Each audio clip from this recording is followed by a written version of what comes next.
Assalamualaikum Ibu. Waalaikumsalam Mbak Azal. Silakan duduk Mbak Azal. Terima kasih Bu. Ya. Sepertinya Mbak Azal ada keperluan dengan saya. Betul Ibu, saya ada perlu dengan Ibu. Apakah Ibu ada waktu untuk saya? Baik, ada Mbak Azal. Saya selalu ada waktu jika ada yang konsultasi dengan saya. Sebelumnya bagaimana jika kita membuat kesepakatan waktu? Kira-kira pertemuan kita hari ini mau sampai jam berapa? Kira-kira 30 sampai 40 menit saja Ibu. Kira-kira cukup atau tidak? Cukup Mbak Azal. Baik Ibu, terima kasih. Baik, di sini Mbak Azal, di sini saya akan menjelaskan tentang apa itu konseling. Konseling adalah memberi bantuan yang dilakukan oleh konselor kepada seseorang yang mengalami permasalahan tersebut. Permasalahan terhadap konseling melalui wawancara yang akhirnya akan teratasi masalah yang dihadapi Mbak Azal sendiri. Apakah Mbak Azal sudah paham apa itu konseling? Paham Ibu. Baik.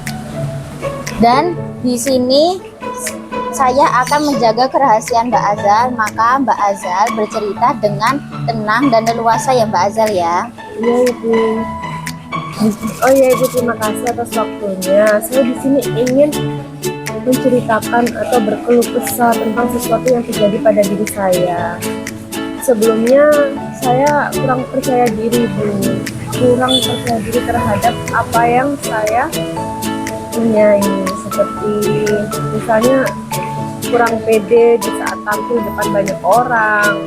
Contoh kecilnya adalah di saat presentasi depan kelas. Oh iya, lalu bagaimana Mbak Azal? Lalu saya merasa saya kurang puas dengan apa yang saya tampilkan tersebut.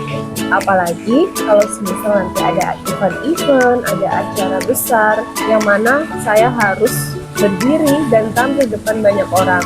Di situ kelemahan saya Ibu, saya kurang percaya diri, saya tremor, terkadang saya ngeblank atau lainnya. Apakah dengan seperti ini Mbak Azal merasa senang?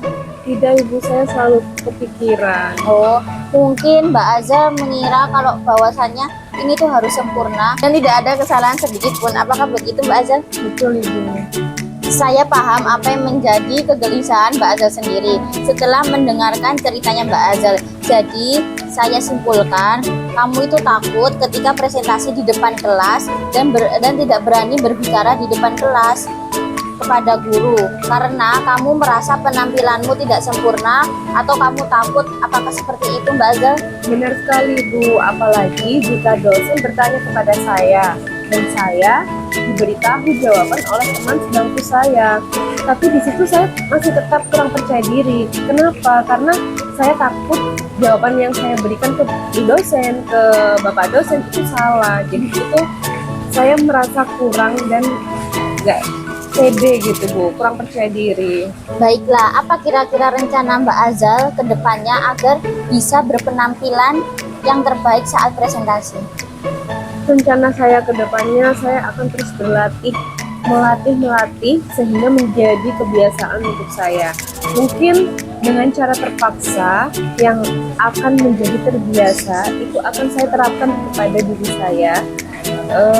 Selanjutnya saya ingin belajar mengobrol atau melatih diri saya, melatih public speaking saya di depan banyak orang, seperti itu Ibu. Bagus Mbak Azal, berarti Mbak Azal udah bisa melakukan seperti itu. Sebelum pembicaraan ini kita tutup, bagaimana perasaanmu setelah kita berdiskusi? Alhamdulillah agak lega sih Bu, karena selama ini kan terpendam. Saya nggak berani cerita ke siapa-siapa karena saya kurang percaya diri tadi.